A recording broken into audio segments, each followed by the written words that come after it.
choses, une annonce que j'aimerais faire avec vous, c'est vraiment, en fait une offrande spécifique qu'on nous ramassons et qu'on fait cela comme une célébration à chaque année. Et cette année, on va le faire le dimanche 30 avril. Le dimanche 30 avril, c'est l'offrande des prémices. Et il va y avoir également un dîner qui va être offert en fait en après-midi. Par contre, ça va être sous réservation. Donc ceux qui vont vouloir venir participer dans ce dîner vont devoir inscrire leur nom, soit directement par un lien qu'on va vous donner dans l'internet, qui va en fait inscrire les noms de personnes et le nombre de personnes qui vont vouloir participer dans ce souper-là, dans ce dîner-là plutôt. Donc on vous encourage vraiment à y participer, ceux et celles qui vous êtes libres d'y participer, que vous contribuez ou pas. C'est vraiment, on veut faire cette journée une célébration et la célébration ne peut pas être réussite sans vous. Sans vous, il n'y a pas de célébration. Donc non seulement on veut célébrer dimanche matin, mais également on vous demandera de revenir pour ceux et celles qui vont vouloir participer au dîner pour ce dimanche 30 avril. Notez-le. Dimanche 30 avril 2023, ça va être la journée d'offrande des prémices. Qu'est-ce que nous demandons? C'est vraiment une offrande sacrificielle, une offrande d'une semaine qu'on demande vraiment de verser pour donner en fait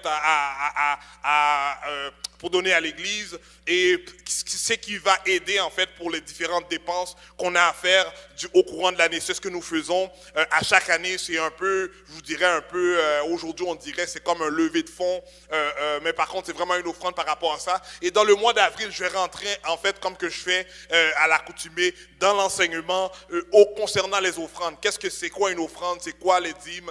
Pourquoi en fait qu'on contribue? Quel est l'avantage de ceux qui contribuent, etc. On va rentrer vraiment dans les principes pour qu'on puisse le faire de manière vraiment intelligente, de manière vraiment avec la connaissance spirituelle, l'intelligence spirituelle qui nous permet maintenant d'agir avec connaissance, sachant ce que nous faisons. Amen. Parce que je pense qu'il est faux d'agir sans savoir ce que nous faisons. Et sans plus tarder, je vais rentrer vraiment dans la partie de l'enseignement de la parole de Dieu. Aujourd'hui, je vais juste peut-être établir vraiment la fondation de cette parole. Et je pense qu'on va le faire peut-être dans 2 dimanches, sinon 3 dimanches. Et j'aimerais lire à partir du livre de la Genèse, le chapitre 22. Le livre de la Genèse, le chapitre 22. J'aimerais lire pour vous. Et je vous dirai à peu près 18 versets. Donc patientez avec moi. Si vous avez vos Bibles avec vous, aujourd'hui c'est très rare que les gens se promènent avec leur Bible. Par contre, ils ont une Bible électronique. Donc suivez. Et on va également l'afficher dans les écrans. Vous qui êtes ici aujourd'hui, et également ceux qui sont en présence, ceux qui regardent à distance pourraient également suivre avec moi pendant que je vais faire la lecture de la parole de Dieu. Dans le livre de la Genèse, ça dit ceci: après ces choses, Dieu mit Abraham à l'épreuve et lui dit: Abraham. Et il répondit: me voici. Dieu dit: prends ton fils, ton unique, celui que tu aimes, Isaac. Va-t'en au pays de Morija et là offre-le en holocauste sur l'une des montagnes que je te dirai. Abraham se leva de bon matin, sella son âne et prit avec lui 2 serviteurs et son fils Isaac. Il fendit du bois pour l'holocauste et partit pour aller au lieu que Dieu lui avait dit. Le 3e jour, Abraham, levant les yeux, vit le lieu de loin. Et Abraham dit à ses serviteurs: restez ici avec l'âne. Moi et le plus jeune, nous irons jusqu'à là pour adorer. Et nous reviendrons auprès de vous. Verset 6 va dire: Abraham prit le bois pour l'holocauste et le chargea sur son fils Isaac et porta dans sa main le feu et le couteau. Ils marchèrent tous 2 ensemble. Alors Isaac, parlant à Abraham son père, dit: mon père. Et il dit: me voici, mon fils. Isaac reprit: voici le feu et le bois, mais où est l'agneau pour l'Holocauste? Abraham répondit, mon fils, Dieu se pourvoira lui-même de l'agneau pour l'Holocauste. Et ils marchèrent tous deux ensemble. Lorsqu'ils virent arriver au lieu que Dieu lui avait dit, Abraham y leva un autel et rangea le bois. Il lia son fils Isaac et le mit sur l'autel par-dessus le bois. Puis Abraham étendit la main et prit le couteau pour égorger son fils. Alors l'ange de l'Éternel l'appela des cieux et dit, Abraham, Abraham. Et il répondit, me voici, crains Dieu et que tu... Est-ce que j'ai sauté? Non, me voici, l'ange lui dit... Oui, j'ai sauté une partie, ok? Donc, et me voici, et l'ange dit, n'avance pas ta main sur l'enfant et ne lui fais rien, car je sais maintenant que tu crains Dieu et que tu ne m'as pas refusé ton fils, ton unique. Abraham leva les yeux et vit derrière lui un bélier retenu dans un buisson par les cornes. Et Abraham alla prendre le bélier et offrit en holocauste à la place de son fils. Abraham donna à ce lieu le nom Jéhovah Jireh. C'est pourquoi l'on dit aujourd'hui à la montagne de l'Éternel, il sera pourvu. L'ange de l'Éternel appela une seconde fois Abraham des cieux et dit, je le jure par moi-même, par parole de l'Éternel, parce que tu as fait cela et que tu n'as pas refusé ton fils, ton unique, je te bénirai et je multiplierai ta postérité comme les étoiles du ciel et comme le sable qui est sur le bord de la mer. Et ta postérité possédera la porte de ses ennemis.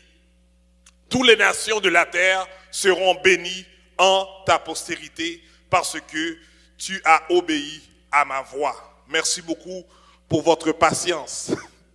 Père Céleste, en Jésus-Christ, merci une fois de plus pour ta parole qui est la vérité, ta parole qui est Dieu, qui est Jésus-Christ qui a été incarné parmi nous. Ta parole, Père, qui a la puissance, qui a toute autorité et toute capacité. Je prie dans le nom de Jésus que cette parole puisse venir dans nos oreilles et faire effet que tu désires faire en nous. Et ramène-nous proches de Jésus-Christ, afin que nous puissions l'adorer en tout temps, le louer en tout moment, parce que nous savons qui tu es et nous voyons ce que tu fais pour nous. Dans le nom de Jésus, nous t'en prions. Amen. Le titre, en fait, de cette série de messages que j'aimerais avoir avec vous, s'intitule, en fait, de l'adoration à la louange. De l'adoration à la louange. Et pour ce faire, je vais quand même expliquer c'est quoi l'adoration, je vais expliquer également c'est quoi la louange, avant même de rentrer vraiment profondément dans la partie, en fait, de la prédication, de l'exhortation concernant Abraham. Donc ça se peut qu'aujourd'hui vous allez voir, vous allez dire, mais il a lu tout ce texte, mais il n'a pas parlé d'Abraham. Donc juste patienter, vraiment, je vais voir si on va rentrer un peu là-dessus, mais par contre je vais prendre le temps pour étaler, pour expliquer c'est quoi l'adoration, c'est quoi la louange. Vous savez, dans un premier lieu, dans le livre de Romains 12, verset 12, ça va nous dire, réjouissez-vous en espérance, réjouissez-vous en espérance, soyez patients dans l'affliction et persévérez dans la prière. Je répète, réjouissez-vous en espérant, soyez patients dans l'affliction et persévérez dans la prière. Vous savez, des fois vous lisez des textes, mais si on ne le lit pas dans le contexte du texte, si on ne comprend pas ce qu'il veut dire dans le moment où est-ce qu'il a écrit, on fait juste la lire et ça n'a pas de sens pour nous. Mais ici, il va dire qu'on doit apprendre à nous réjouir dans l'espérance. Et on sait que l'espérance, elle est attribuée à l'intérieur de la foi. Donc tu espères quelque chose que tu sais que Dieu a déjà fait pour toi. Maintenant, il va dire, mais pendant que tu réjouis dans l'espérance, parce que tu t'attends à quelque chose, tu dois également patienter. Patienter dans l'affliction, patienter dans la situation dans laquelle tu ne désires pas, que tu n'aimes pas, que tu ne prends pas plaisir. Mais elle dit, patiente-toi. Et il dit persévère dans la prière, persévère dans ta communication, dans ta relation avec Dieu, parce que tu dois savoir que le Dieu qui a commencé la bonne œuvre en toi est celui qui va l'achever. Vous savez, le texte de Genèse que je vais prendre, soit aujourd'hui ou la semaine prochaine, c'est vraiment la partie du verset 5 dans le Genèse 22 qui dit « Et Abraham dit à ses serviteurs, restez ici avec l'âne. Moi et le jeune homme, nous irons jusqu'à là pour adorer et nous reviendrons après et nous reviendrons auprès de vous. » Donc on voit ici qu'il a déjà dans son cœur qu'il va aller adorer Dieu, qu'il va aller célébrer Dieu, malgré qu'il sait qu'il est dans une situation d'angoisse, où est-ce que Dieu lui a demandé quelque chose à faire qui est extrêmement difficile, extrêmement douloureux. Mais par contre, il est en train maintenant de se réjouir de cette espérance, parce que la parole de Dieu, lorsqu'on va prendre ce texte-là, elle va nous faire savoir que Abraham avait la foi à tel point qu'il croyait que même lorsque son fils il serait égorgé et on l'aurait mis dans l'autel pour louer Dieu, Dieu qui est son Dieu éternel serait en mesure de le ressusciter et de lui redonner. Est-ce qu'on est là? Donc, dans ce cheminement-là, il a eu cette patience, dans cette affliction-là, et il a persévéré maintenant dans la conversation, dans la communication, dans la relation qu'il avait avec Dieu, parce qu'il croyait en lui. Et aujourd'hui, j'aimerais vous encourager vraiment à mettre pleinement votre confiance en Jésus-Christ, sachant qu'il est en mesure de faire au-delà de ce que vous pensez ou imaginez. Lorsqu'on prend le mot adorer ou adoration vient du latin orar. Qui signifie prononcer un plaidoyer, une formule rituelle, puis une prière. Donc un plaidoyer, si on le prend dans le contexte de la loi, donc c'est un avocat qui va venir plaider la cause pour une défense. C'est quelqu'un qui va venir faire un discours. Donc ça peut être un discours ou bien soit une parole qui est écrite, qui peut être sous forme de plaidoyer. Donc lorsqu'on parle de adorer ou adoration, vient du mot orar. Le verbe adorer a pris le sens en fait, dans le contexte de rendre hommage à un être divin, de rendre hommage. Lorsqu'on dit qu'on adore, on est en train de rendre hommage. Et en hébreu, le mot que j'ai voulu prendre aujourd'hui, c'est le mot shaha. Le mot shaha, c'est évoquer le geste de s'incliner ou de se jeter à terre. De s'incliner lorsqu'on se met à genoux, ou bien lorsqu'on se couche, on s'allonge à terre. C'est ce qu'on appelle maintenant le mot adorer. Donc lorsqu'on veut adorer Dieu, lorsqu'on est en adoration avec Dieu, on doit maintenant avoir cette posture de révérence devant le Dieu très haut. On doit avoir cette chose-là, et c'est pour cela des fois, vous pouvez voir les gens vont s'adorer, ils vont s'agenouiller, le monde va adorer Dieu, ils vont s'allonger à terre, etc. Parce que c'est une forme qui va maintenant décrire l'adoration dans laquelle ils ont envers ce Dieu, ce divin-là. Vous savez, dans le sens religieux, c'est rendre hommage, c'est donner révérence, c'est l'idée d'une soumission totale, respectueuse devant Dieu. Donc encore une fois, dans le sens religieux, c'est rendre hommage, c'est donner révérence, c'est l'idée d'une totale soumission respectueuse devant Dieu. Vous savez, adorer, c'est anticiper la fonction des anges. On sait que les anges, c'est ce qu'ils font 24 sur 24, ils adorent Dieu. Et lorsque nous décidons, nous hommes, on veut adorer Dieu, donc on anticipe dans la fonction des anges, dans la raison même des anges qui est auprès de Dieu présentement pour simplement adorer Dieu. Et l'adoration se fonde sur une révélation de la part de Dieu de qui il est. L'adoration se fonde sur une révélation de la part de Dieu de qui il est. Elle est conditionnée de la foi et de l'obéissance à cette révélation. Elle est conditionnée de la foi et obéissance à cette révélation. De lorsqu'on reçoit cette révélation de qui Dieu est pour nous, c'est à ce moment-là qu'on peut rentrer en réalité dans cette profonde adoration, dans cette révérence, parce que nous rendons hommage en sachant qui il est pour nous. Donc on adore Dieu pour qui il est. Il est difficile de décrire l'adoration parce qu'elle est en même temps une attitude et une action. Elle est en même temps une attitude et une action. Que lorsqu'on adore Dieu, on doit avoir cette attitude et également on doit porter cette action qui démontre maintenant que nous sommes en adoration.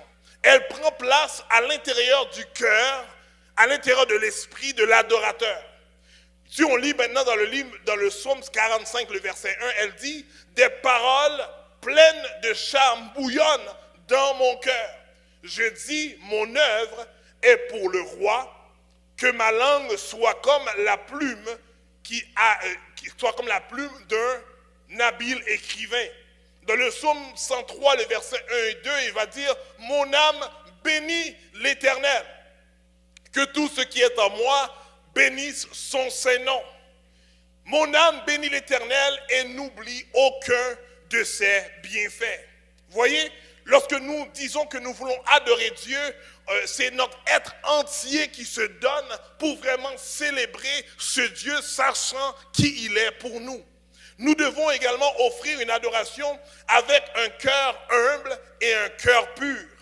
Dans le psaume 24, le verset 3 à 5 va nous dire « Qui pourra monter à la montagne de l'Éternel? Qui s'élèvera jusqu'à son lieu saint? Celui qui a les mains innocentes et le cœur pur, celui qui ne livre pas son âme au mensonge et qui ne jure pas pour tromper, il obtiendra la bénédiction de l'Éternel, la miséricorde du Dieu de son salut. » Vous savez, la véritable adoration de Dieu est essentiellement à l'intérieur de l'esprit, du cœur, enraciné dans la connaissance et l'obéissance de la parole révélée.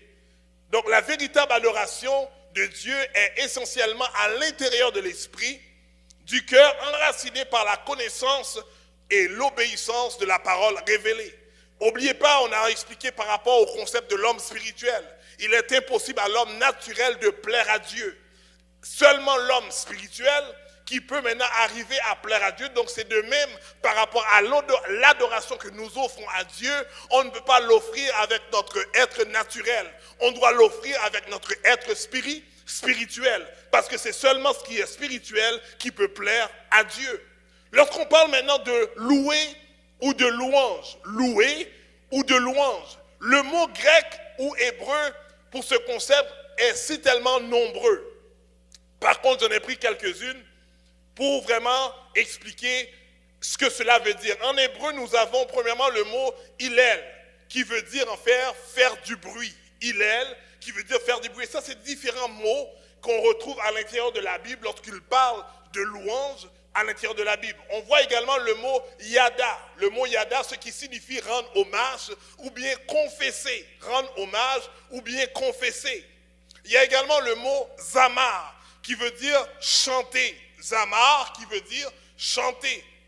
Et il y a le mot qu'on a chanté plusieurs fois aujourd'hui, qu'on a dit plusieurs fois dans les chants que nous avons adorés. C'est le mot, en fait, halal, qui veut dire alléluia. Il s'est formé de deux mots. Le mot allélu et ya, qui veut dire en fait allélu et ya. Donc allélu et ya, et on sait que le mot YAH vient du tétragramme du nom de Dieu, le Yahweh. Donc c'est de là provient cela. Donc ce qui signifie louer Dieu, louer l'Éternel, louer le Jéhovah Jireh, louer le Jéhovah Rapha. Donc c'est ce que là veut dire. Donc lorsque nous crions Alléluia, donc on est en train maintenant de confesser, on est en train de proclamer qui Dieu est pour nous dans le moment où est-ce que nous adorons Dieu. On est là jusqu'à présent? Donc l'idée commune de tous ces mots sont celles d'une profonde admiration s'exprimant par des paroles, des chants, des cris pour vénérer Dieu. Donc lorsqu'on fait tout cela, lorsqu'on chante, lorsqu'on crie, lorsqu'on célèbre Dieu, on le fait tout cela, c'est dans le but maintenant de rendre hommage, de vénérer notre Dieu que nous croyons qu'il est celui qui règne d'éternité en éternité. Dans l'histoire d'Abraham, nous lisons et comprenons qu'il y avait une bonne attitude, que Abraham avait une bonne attitude et qu'il agissait selon la parole de Dieu. La preuve qu'Abraham avait la foi en un bon cœur, c'est parce qu'il a dit à son serviteur que nous reviendrons. Donc non seulement qu'il allait pour adorer Dieu, mais il avait la foi, non seulement qu'il allait revenir, mais également que lui et son fils allaient revenir vers ses serviteurs qu'il avait laissés au loin. Donc nous comprenons que adorer Dieu, c'est par rapport à qui il est, et louer Dieu, c'est par rapport à ce qu'il fait.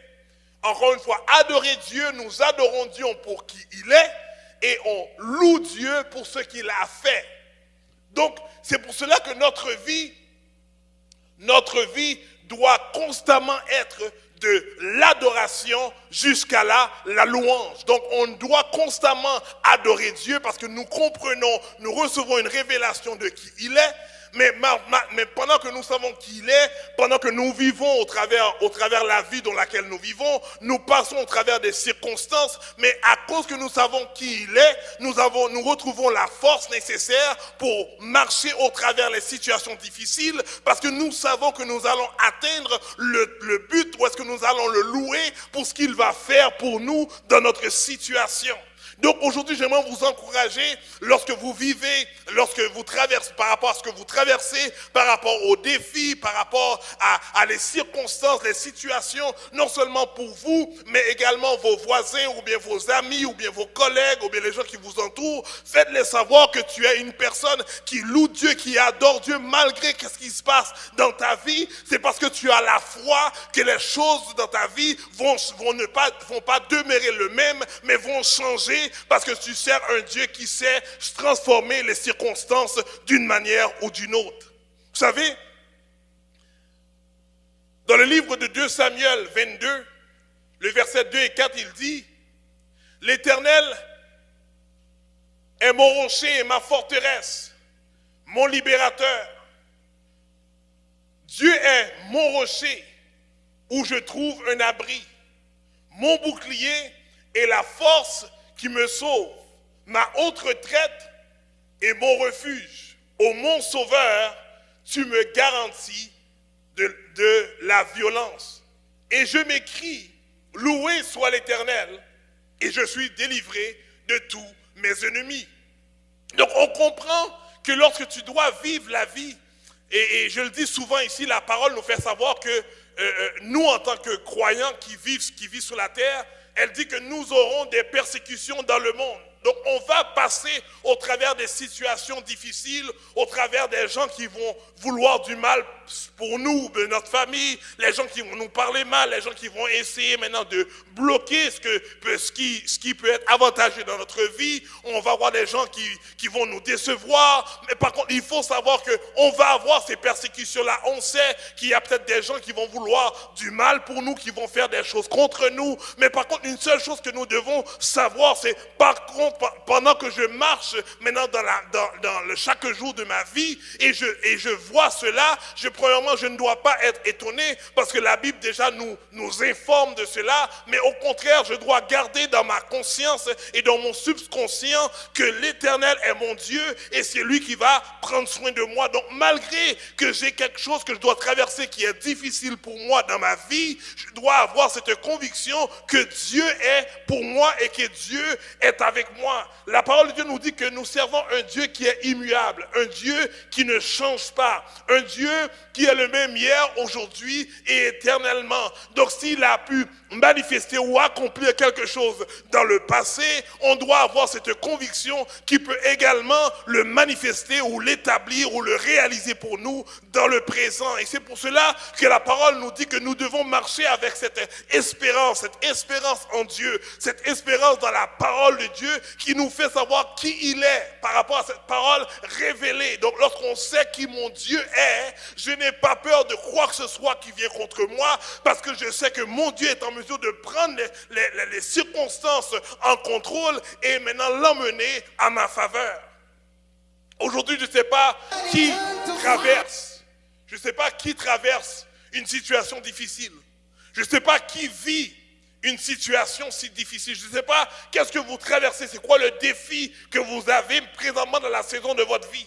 Moi, je sais que j'ai des défis devant ma vie. J'ai des défis par rapport à ce que j'aimerais voir, par rapport à ce que j'aimerais obtenir. Il y a des difficultés qui font face devant moi. Mais une chose que je sais, c'est que je ne vais pas rester et attarder ou bien prendre le temps à seulement réfléchir par rapport aux problèmes, par rapport à la circonstance. Mais je préfère au préalable de rester concentré sur ce que la parole de Dieu me dit, par rapport à qui mon Dieu est et qui Dieu dit que je suis, parce que je me réconforte, je me fortifie lorsque je lis ces paroles-là, lorsque je médite ces paroles-là, lorsque je relis ces paroles-là, qui me fait savoir que je ne suis pas n'importe qui, mais que j'ai un Dieu qui prend soin de moi, un Dieu qui sait déjà ce que je passe au travers, un Dieu qui est conscient et qui a également ce désir de faire le bien pour moi. Donc je préfère rester vraiment dans cette phase-là, malgré que je suis conscient que ma situation va mal, mais par contre je dis Seigneur, la situation va mal, mais je sais que toi,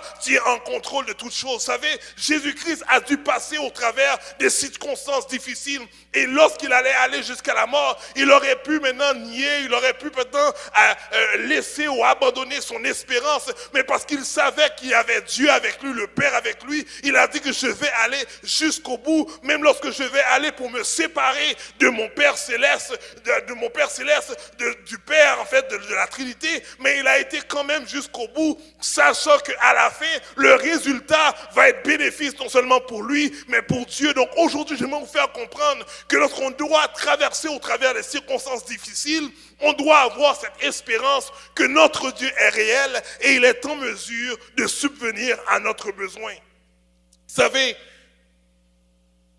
Abraham, c'est incroyable qu'est-ce que Abraham a fait. Parce que il est très difficile de demander à un père ou à une mère d'offrir ton fils, ton unique en sacrifice. Vous savez, bien que si on va étudier Dieu, c'est facile à dire après l'événement. Mais on va comprendre qu'en réalité, Dieu n'aurait jamais laissé Abraham tuer son fils. Parce que Dieu n'a jamais une fois accepté le sacrifice humain dans la Bible. Mais tout de même, Dieu a demandé à Abraham de faire cela. Et il voulait en fait tester sa foi, à savoir est-ce que réellement il a sa confiance en Dieu. Et aujourd'hui, j'aimerais vous faire savoir que des fois, tu te fais tester dans la vie de tous les jours. Tu te fais tester lorsque tu es au travail, tu te fais tester lorsque tu es à l'école, lorsque tu es peut-être en famille, lorsque tu es avec des amis. Tu te fais tester constamment dans ta vie. Et Dieu, lui, il te teste parce qu'il a cette conviction que tu es en mesure de garder ta confiance en lui, d'espérer en lui, malgré toute chose, malgré il peut paraître que tu ne comprends pas trop bien, ou bien les gens peuvent avoir une mauvaise vision, compréhension de toi, mais par contre, toi, tu désires demeurer dans la présence de Dieu, demeurer dans la parole de Dieu, parce que tu sais que le Dieu qui a parlé, le Dieu qui t'a parlé, est en mesure maintenant de faire des choses extraordinaires pour toi. Et aujourd'hui, j'aimerais te faire savoir que dans ta circonstance, tu dois dépendre de Dieu. Tu dois dépendre de sa parole. Tu dois dépendre de lui, malgré que tu vois que tu avances vers quelque chose qui peut paraître terrible. Mais aie confiance en l'Éternel des armées. Vous savez, il y a des fois des circonstances qui arrivent, c'est vraiment à la dernière minute que tu dis, waouh, imagine-toi si j'aurais rebroussé chemin. Imagine-toi si j'aurais peut-être être découragé et voulu ne pas persévérer. Qu'est-ce qui serait arrivé? Vous savez, il y a des histoires que je suis sûr que vous avez également des histoires que vous faites raconter, où est-ce que tu as pris une décision, que tu as voulu faire quelque chose, mais arrivé un moment donné, tu as voulu abandonner, mais quelque chose t'a dit, poursuis encore, et à cause que tu as continué, tu as persévéré, c'est alors que tu as vu la percée se concrétiser dans ta vie. Aujourd'hui, j'aimerais te faire savoir, n'abandonne pas. ne laisse pas, mais continue à croire en ton Dieu, parce que celui qui a commencé avec toi, il est fidèle, il est puissant, il est capable pour terminer avec toi. Il est capable, en mesure d'intervenir pour toi et de faire que l'ennemi puisse voir que tu es le victorieux dans l'histoire. Vous savez, dans tous les différents au parcours de la Bible, on va voir différentes personnes qui ont passé au travers des situations difficiles, mais ils sont toujours sortis victorieux. Maintenant, la grande question classique qui se pose, c'est, mais ce n'est pas tout le monde qui sont sortis victorieux. Les gens de l'Ancien Testament ont passé au travers des martyrs. Il y en a d'autres qui sont morts dans des bouilloires d'huile, d'autres qui ont été crucifiés. Aujourd'hui encore, il y a des croyants qui sont morts par la maladie. Il y a des croyants peut-être qui ont fait faillite ou bien qui ont passé au travers d'une dépression. Et cette question-là, elle est en fait légitime parce que très souvent, on va parler de délivrance, on va parler de guérison, mais des fois, on néglige le fait qu'il y a des gens qui ne vivent pas peut-être cette guérison ou bien qui ne vivent pas cette délivrance. Et dans le passé, je sais que des gens ont dit que des fois l'Église disait c'est parce que ces gens vivaient un péché ou bien leur vie n'était pas, était pas conditionnellement en condition avec Dieu, c'est pour cela. Mais aujourd'hui, j'aimerais vous faire savoir que cela, moi je ne crois pas dans ça. Je crois que Dieu est un Dieu qui libère, Dieu est un Dieu qui guérit, Dieu est un Dieu qui délivre. Et qu'importe la situation, la chose qui va arriver ne change pas qui Dieu est. Et c'est pour cela que je vous encourage à ne pas rester attardé sur les circonstances, parce que tu vas voir qu'une personne a demandé, n'a pas vu le changement, n'a pas vu la concrétisation de ce qu'il demandait, etc., etc. Parce que c'est réel, ces choses-là peuvent arriver. On va voir même apôtre Paul a prié. La Bible nous dit qu'il a prié jusqu'à même 3 fois. Et la Bible nous fait savoir que Jésus-Christ lui a dit que ma grâce te suffit. Celui qui pouvait imposer les mains, celui qui passait par-dessus les gens et son aube amenait la guérison et la délivrance, lui-même n'a pas pu être guéri, n'a pas pu être délivré de ce qu'il vivait.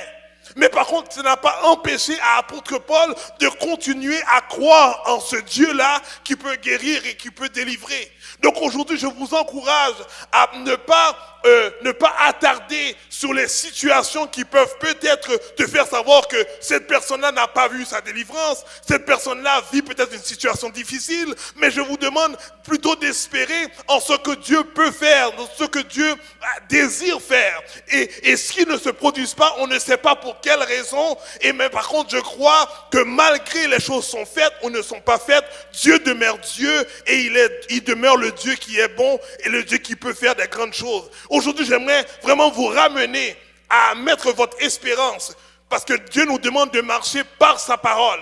Et si on doit marcher par sa parole, on doit marcher par rapport à ce qu'il dit. Et ce qu'il dit, on doit croire constamment, malgré les choses, que ce qu'il a dit va se concrétiser. Et c'est pour cela que Abraham a pu mettre sa confiance en Dieu, parce qu'il savait premièrement que Dieu avait dit qu'il va avoir un enfant qui va bénir. C'est pas la première fois que Dieu va lui dire cela, que à cause qu'il a fait cela, sa postérité va être grande. Il avait déjà reçu cette promesse-là déjà. Donc il savait que cet enfant-là serait ressuscité ou pas, ou même lorsqu'il était rendu à 115 ou 120 ans, parce qu'on a dit qu'il était déjà rendu à l'âge de jeune homme, que Dieu était en mesure de lui donner encore un enfant, afin que cet enfant-là puisse devenir cette postérité qui va maintenant être en mesure de bénir en fait les autres nations. Donc aujourd'hui, j'aimerais qu'on puisse être concentré sur qu'est-ce que la parole de Dieu me dit. Qu'est-ce que Dieu te dit aujourd'hui? Qu'est-ce que Dieu t'a dit pendant la semaine? Qu'est-ce que Dieu t'a dit au début de l'année?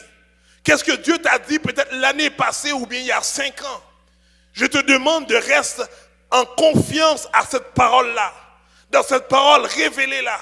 Et lorsque tu viens adorer Dieu, comme j'ai dit, on n'adore pas Dieu pour ce qu'il a fait, mais on adore Dieu pour ce qu'il est. Donc malgré qu'il a dit que j'allais avoir un enfant, que je n'ai pas cet enfant-là, je vais continuer à adorer le Dieu qui peut donner des enfants, malgré qu'il m'a dit peut-être que ma circonstance familiale va changer et je ne vois pas le changement, mais je vais continuer à adorer Dieu pour qui il est, parce que je sais qu'il est en mesure de faire des grandes choses dans ma famille, malgré que ma situation financière financière, je ne vois pas maintenant comment que je vais être en mesure de m'en sortir, mais je continue à adorer mon Dieu parce que je sais qui il est et il est le Dieu de toute richesse, parce que je sais qu'à un moment donné, je vais passer de l'adoration à la louange pour louer Dieu parce que je vais constater ce qu'il a fait dans ma vie.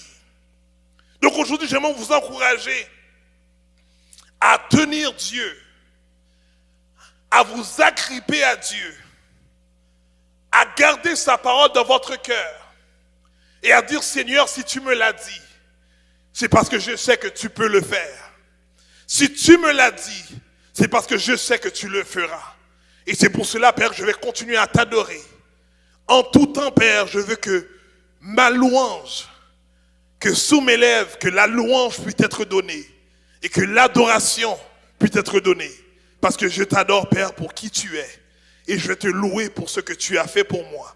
Et je sais que ce que tu as commencé à faire avec moi ne s'arrête pas aujourd'hui, mais que tu vas continuer à faire des choses au travers moi. Dans notre vie en tant que croyant, doit toujours passer de l'adoration à la louange.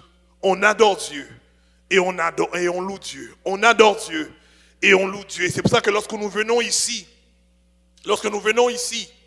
on doit venir ici avec cette attitude et prêt à avoir ce comportement, cette action, à vouloir adorer Dieu et louer Dieu. Lorsqu'on vient ici, c'est ça qu'on encourage les gens, lorsque vous venez ici, mettez de côté vos problèmes, mettez de côté vos situations difficiles, mais viens ici et oublie tout, mais tout simplement mets dans tes pensées qui ton Dieu est, et viens adorer Dieu pour qui il est, et loue-le pour ce qu'il a fait pour toi. Et tu sais que malgré que tu vas continuer à vivre ta vie, mais tu vas continuer quand même à adorer Dieu, et que tu vas continuer quand même à louer Dieu, parce qu'il n'arrête de faire des choses pour toi. Il continue tout le temps à faire des choses dans ta vie. C'est pendant ce moment, je demandais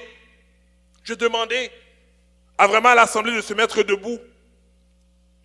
Je demandais à l'assemblée de se mettre debout, comme signe symbolique.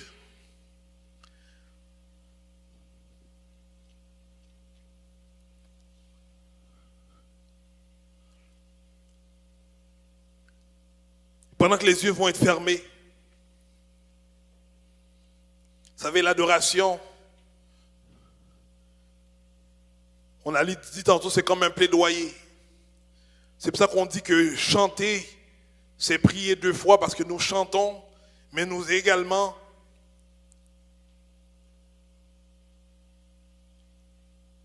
nous disons des choses. Donc c'est comme si c'est un plaidoyer.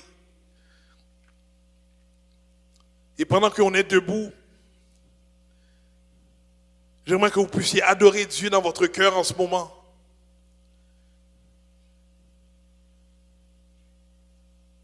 Et j'aimerais que vous l'adorez pour qui il est. Mais pendant que tu l'adores pour qui il est, j'aimerais que tu mettes dans tes pensées quelque chose que tu vis qui est difficile pour toi. Quelque chose que tu aimerais changer, ou bien quelque chose que tu aspires, ou bien tu aimerais voir changer, ou bien tu aimerais voir réaliser dans ta vie. Parce qu'on veut l'adorer pour qui il est. Et pendant qu'on sait qui il est, on sait qu'il est en mesure d'agir dans notre circonstance. Malgré que la circonstance n'a pas changé, mais nous croyons en qui il est. Et nous voulons continuer à l'adorer. Et j'aimerais que vous puissiez commencer maintenant à le louer. Parce que vous croyez que la chose que vous désirez, il est en mesure de le faire pour vous. Vous savez, je crois qu'on est dans une saison, il y a peut-être 2 semaines, dans mon moment de prière, Dieu m'a dit qu'on est dans une saison où est-ce que Dieu veut emmener beaucoup de délivrance, beaucoup de guérison, beaucoup de changements. Et des fois, je me dis, mais Seigneur, c'est ce que tu fais tout le temps. Mais lorsqu'il dit qu'il y a une saison pour cela, c'est parce qu'il y a des choses spécifiques dont son peuple lui demande, qu'il dit que je veux intervenir maintenant. Et maintenant, je vous demande tout simplement de vous accorder avec moi. Et pendant que vous adorez Dieu dans votre cœur, parce que je crois que l'adoration n'est pas pour les hommes, mais l'adoration, elle est pour Dieu. Donc l'adoration, le monde n'a pas besoin d'entendre que vous adorez. Mais j'aimerais que vous puissiez avoir cette posture et cette attitude où est-ce que vous adorez Dieu pour qui il est et que vous le louez pour ce qu'il fait. Et je crois que de la même manière qu'Abraham a dû quitter pour aller dans un lieu pour adorer Dieu, malgré ces situations difficiles, douloureuses, malgré son angoisse, mais il avait une espérance que son Rédempteur était vivant. Et pendant qu'il continuait à adorer Dieu jusqu'à mettre le couteau pour égorger son fils, Dieu a apparu. Et Dieu l'a dit, ne fais pas cela, car j'ai déjà réservé un bélier pour que tu puisses mettre sur l'holocauste. Donc j'aimerais fort savoir que pendant que vous pensez, pendant que vous l'adorez, pendant que vous mettez confiance en Dieu dans ce que vous traversez présentement, Dieu a déjà réservé la solution pour vous. Mais il attend que tu restes et tu demeures dans sa présence en adoration et en louange pour intervenir en ta faveur. Et je vous dis que Dieu a une saison présentement, une saison de délivrance, une saison de guérison, une saison de transformation qu'il veut le faire au centre de résurrection. Je ne sais pas, c'est partout dans le monde, mais ma prière, moi, c'était vraiment pour l'église. Et il me disait ce qu'il désirait opérer au travers nous. Et je vous dis que si vous vous connectez seulement à ce Dieu, à Jésus-Christ, il y a des choses qui vont s'opérer dans votre vie. Et vous allez témoigner pour dire, voici qu'est-ce que mon Dieu a fait. Père Céleste, en Jésus-Christ, je viens devant toi. Merci Père, parce que tu nous permets de comprendre pourquoi que nous t'adorons. Pourquoi que nous te louons.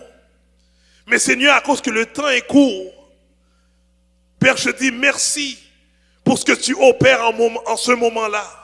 Ce que tu opères, Père, à distance dans les différentes plateformes de médias sociaux. Est-ce que tu opères, Père, en présentiel par rapport à nous qui sommes debout et Père, qui t'adorons et que te louons en ce moment, Père. Je prie dans le nom de Jésus, Père, que tu puisses intervenir, Père, dans ces situations, dans ces circonstances, Père. Tu es le Dieu qui sait lever les défis, le Dieu qui sait transformer, Père, ce qui doit être changé, Père. Et nous attendons de te voir, Père, de manière glorieuse, Père. Tu as dit, Papa, que c'est le temps, c'est cette saison que tu veux faire manifester ta gloire, Père. Père, utilise-nous pour montrer ta gloire, Père, pour témoigner ton nom, Père, pour raconter ce que tu fais encore aujourd'hui, Père. C'est dans le nom de Jésus, Père, je prie que tout esprit démoniaque qui lie, tout esprit démoniaque qui vient avec de l'oppression puisse quitter dans le nom de Jésus. Et je déclare une liberté sur ton peuple, Père, pour t'adorer et te louer malgré les circonstances, Père. Comme le psalmiste a dit, nous voulons t'adorer en tout temps dans le nom de Jésus-Christ. Parce que nous croyons, Papa, que tu es celui qui a débuté l'œuvre en nous. Et tu es celui, Père, qui va l'achever. Père, et pour cela, Papa, nous déclarons que nos vies sont changées, sont transformées dans le nom précieux de Jésus. À toi revient la gloire et l'honneur dans tous les siècles. Amen. Passez une excellente semaine.